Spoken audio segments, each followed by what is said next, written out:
सभी का स्वागत है हमारे चैनल पर। आज हम आपको अमावस्या और पूर्णिमा की कथा के बारे में बताएंगे। यह कहानी है उन दोनों बहनों की जो अपने रिश्ते में प्रेम और साझेदारी को महसूस करती है। इस कहानी में है साहस, विश्वास और परिश्रम का संगम।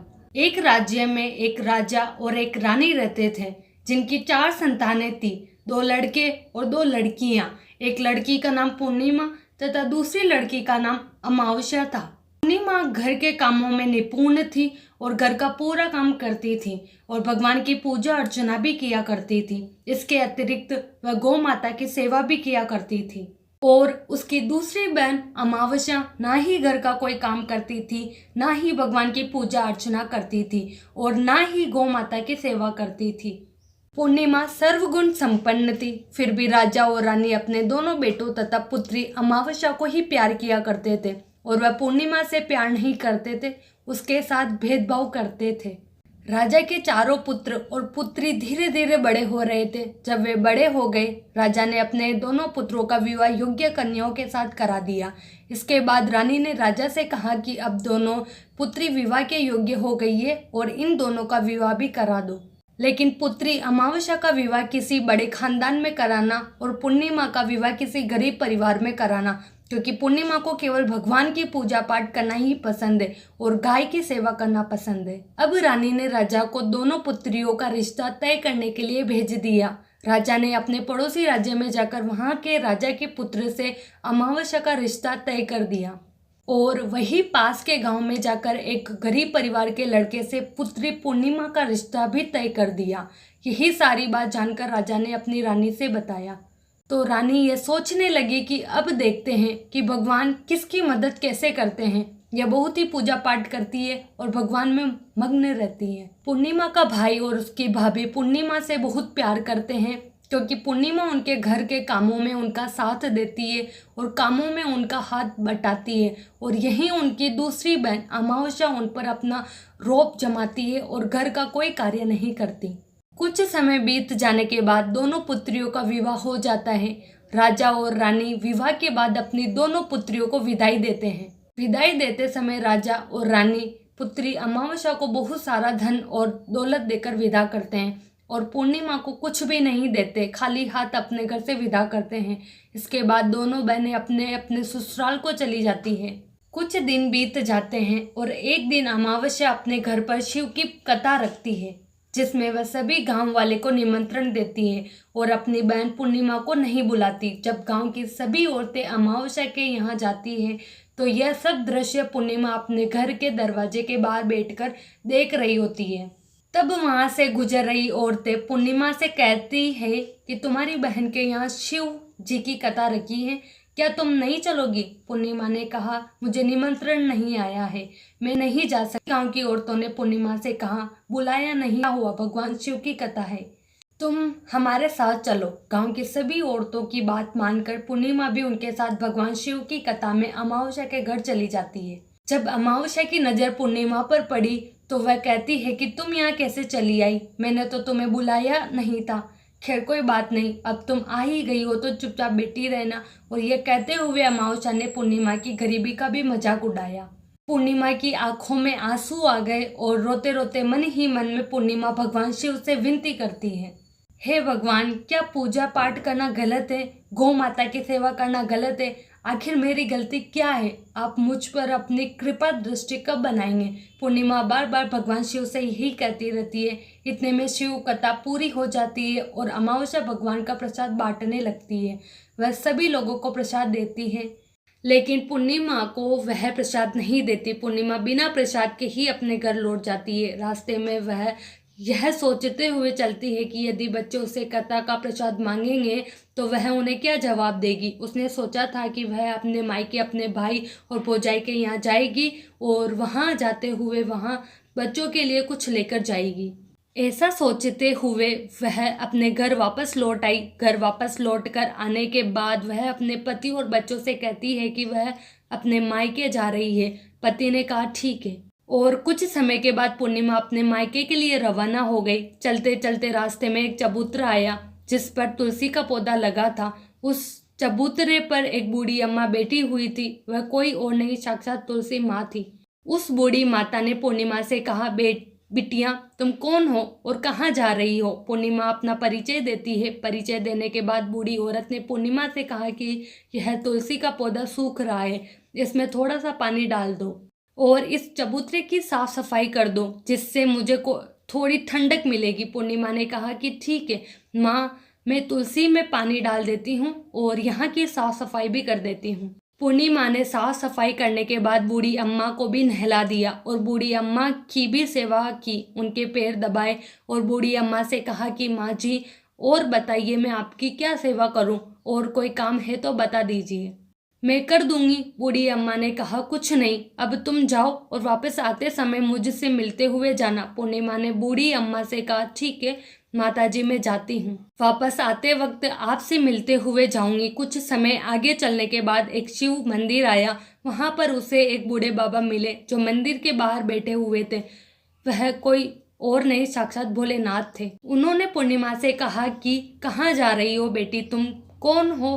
तब पूर्णिमा ने अपना परिचय दिया। फिर उस बूढ़े बाबा ने पूर्णिमा से कहा, इस चबूतरे की और इस मंदिर की सफाई कर दो। तब पूर्णिमा ने मंदिर की और चबूतरे की साफ सफाई कर दी और वहां पर पूजा पाठ अर्चना भी की और साफ सफाई। पूजा अर्चना करने के बाद उन्होंने बूढ़े बाबा को भी नहला दिया और उनसे कहा कि बाबा और कोई काम हो तो बताइए। तब बूढ़े बाबा ने कहा, नहीं बेटी, अब तुम जाओ और वापस आते वक्त मुझसे मिलते हुए जाना। पूर्णिमा ने कहा, ठीक है बाबा, मैं जाती हूँ, वापस आते हुए आपसे मिलते हुए जाऊंगी। आगे चलते चलते कुछ दूर चलने के बाद पूर्णिमा को एक काली जी का मंदिर दिखा। वहां भी एक बूढ़ी अम्मा चबूतरे पर बैठी हुई थी।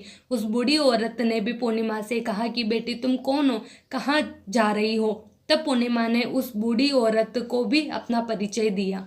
बूढ़ी औरत ने पूर्णिमा से कहा कि यहाँ पर सभी पूजा पाठ करने के लिए आते हैं, लेकिन मंदिर की साफ सफाई करने के लिए कोई नहीं आता, इसलिए तुम मंदिर की और चबूतरे की साफ सफाई कर दो। पूर्णिमा ने कहा, ठीक है माताजी, और पूर्णिमा मंदिर की और चबूतरे की साफ सफाई कर देती है और पूजा पाठ भी करती है और माता जी का श्रृंगार कर देती है और उस बूढ़ी अम्मा को भी नहला देती है और बूढ़ी अम्मा के पैर दबाती है और कहती है कि सभी काम हो गया है माँ जी, और कोई काम हो तो बताइए। बूढ़ी अम्मा कहती है कि नहीं बेटी, अब तुम जाओ, लेकिन वापस आते वक्त मुझसे मिलते हुए जाना। पूर्णिमा कहती है ठीक है और वह आगे चली जाती है। आगे चलते चलते एक नदी आती है, वहां पर भी एक बूढ़ी अम्मा बैठी रहती है और वह कहती है कि बेटी तुम कौन हो और कहाँ से आई हो? उसे भी पूर्णिमा अपना परिचय देती है। बूढ़ी औरत पूर्णिमा से कहती है कि नदी पर स्नान करने तो यहाँ पर सब आते हैं, लेकिन यहाँ की साफ सफाई कोई नहीं करता,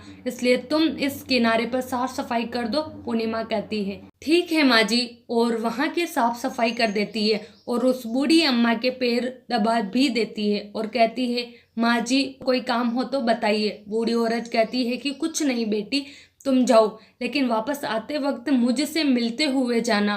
और वह नाव में बैठकर नदी के दूसरे किनारे पहुंच जाती है और वह अपने मायके के घर पहुंच जाती है। वहां पर पूर्णिमा के भाई और भाभी उसे देखकर बहुत खुश हो जाते हैं और वे पूर्णिमा की बहुत खातिरदारी करते हैं और उससे बहुत सारी बातें करते हैं और कहते हैं कि बच्चों को भी साथ में लेकर आती तो बहुत अच्छा होता। अब कुछ समय के बाद पूर्णिमा ने वापस अपने ससुराल जाने को कहा तो उसके भाभी ने उसके लिए एक साड़ी दी और थैलों में बच्चों के लिए कपड़े और खाने पीने की कुछ चीजें रख दी और कहा कि तुम बहुत दिनों बाद आती हो। और पूर्णिमा की भाभी ने यह थैला पूर्णिमा के हाथ में दे दिया और कहा कि जाओ और जल्दी वापस आना। इसके बाद पूर्णिमा वहां से अपने ससुराल के लिए रवाना हो गई और उसी नदी के किनारे पहुंची और नाव में बैठकर दूसरे किनारे पर उतर गई।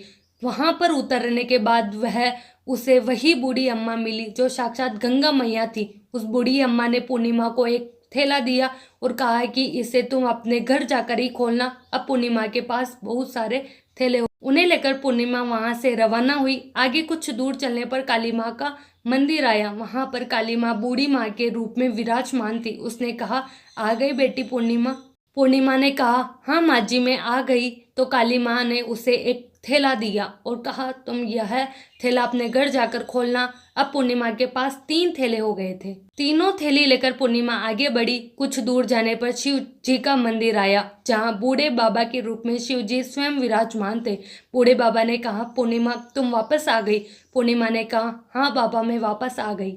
बूढ़े बाबा ने भी पूर्णिमा को एक थैला दिया और कहा कि ये थैला तुम घर जाकर ही खोलना। पूर्णिमा ने कहा ठीक है। बाबा, अब पूर्णिमा के पास 4 थैले हो गए थे। अब पूर्णिमा 4 थैलों को अब कैसे ले जाती। उसने एक पुरानी साड़ी निकाली और उन सभी थैलों को एक गट्टा बना लिया और सर पर रखकर वहां से रवाना हो गई। कुछ दूर जाने के बाद उसे तुलसी माँ बूढ़ी औरत के रूप में मिलती है और कहती है, पूर्णिमा तुम आ गई।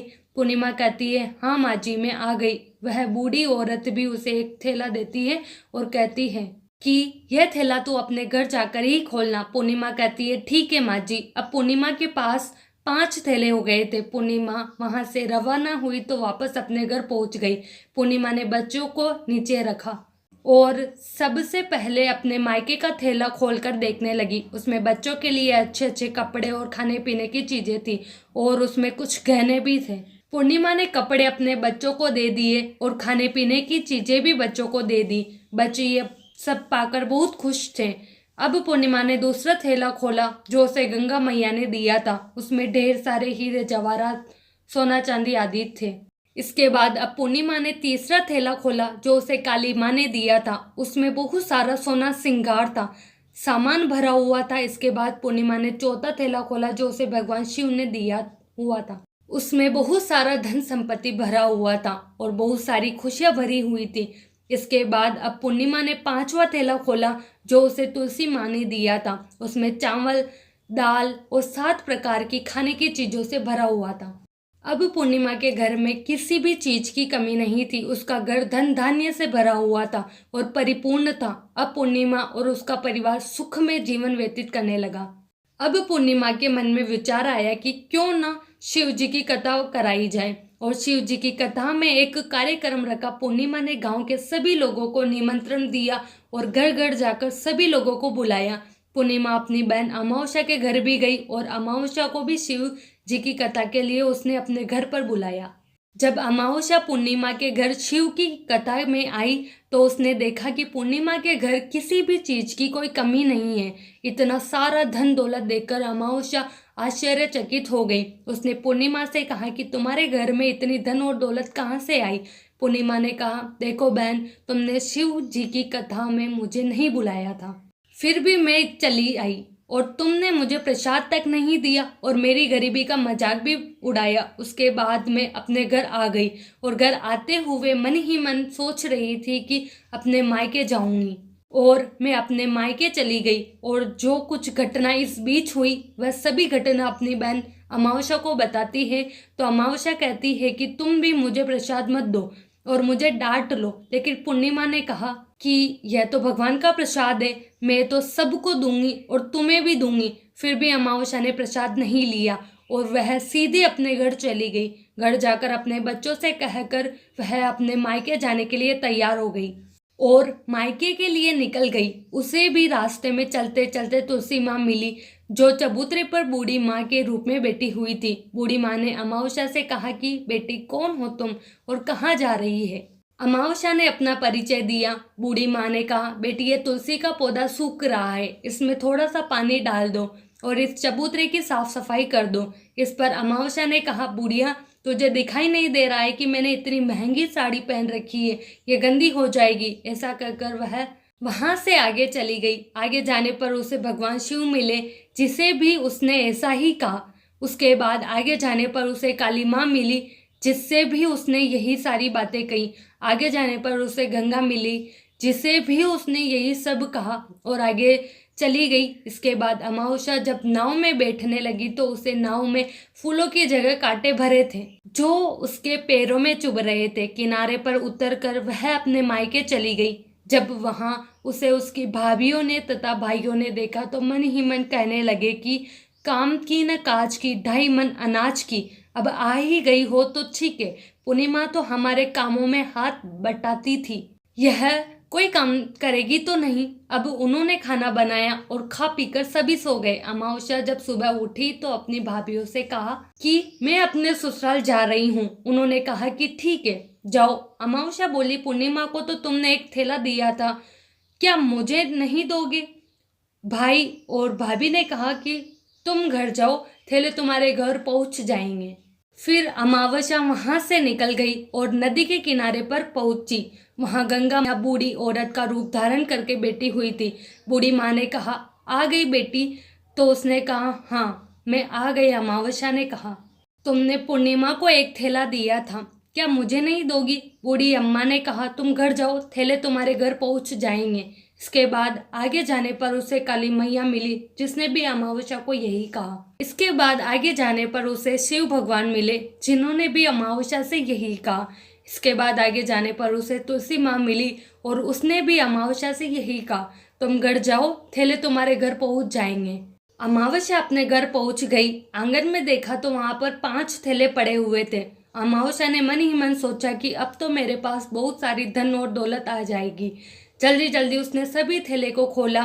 किसी में मिट्टी थी तो किसी में पत्थर, किसी में कंकर और किसी में कोयला। उसे मायके से भी कुछ नहीं मिला था। इन थैले में कुछ भी नहीं था। अमावस्या दौड़ती हुई पूर्णिमा के घर गई और कहती है कि तुम्हें तो इतना सब कुछ मिला, मुझे तो कुछ नहीं मिला, आखिर क्यों? तो पूर्णिमा कहती है कि जब मैं अपने मायके जाती हूँ तो अपनी भाभीियों के साथ उनके कामों में हाथ बटाती हूँ, उनके साथ मिलकर काम करती हूँ, लेकिन तुम ऐसा कुछ नहीं करती, उनकी इज्जत भी नहीं करती, इसलिए वह तुम्हें भला क्या देंगे। इसके बाद तुमने गंगा मैया को ठुकरा दिया और काली माँ को भी ठुकरा दिया और भगवान शिव को भी तुमने ठुकरा दिया, इसलिए उन्होंने भी तुम्हें कुछ नहीं दिया। अमावस्या कहती है कि बहन तुम मुझे माफ कर दो, मैंने तुम पर हमेशा अत्याचार किया है, मुझे कुछ नहीं मिला तो कोई बात नहीं, मैं भी भगवान की भक्ति करूंगी और सब कुछ प्राप्त कर लूंगी, मुझे इन सब चीज़ों का रहस्य बताओ।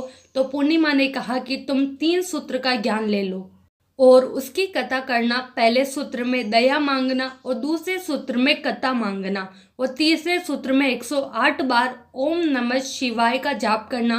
बहन भगवान ये सूत्र दिए हैं, इनको अपने हृदय में बसा लेना। मैंने भी ये 3 सूत्र अपने जीवन में अपनाए थे और सच्चे मन से भगवान की भक्ति पूजा पाठ की थी। फिर भगवान ने मुझे ये सब कुछ दिया और तुम्हारे पास जो कुछ था वह भी सब खत्म हो गया।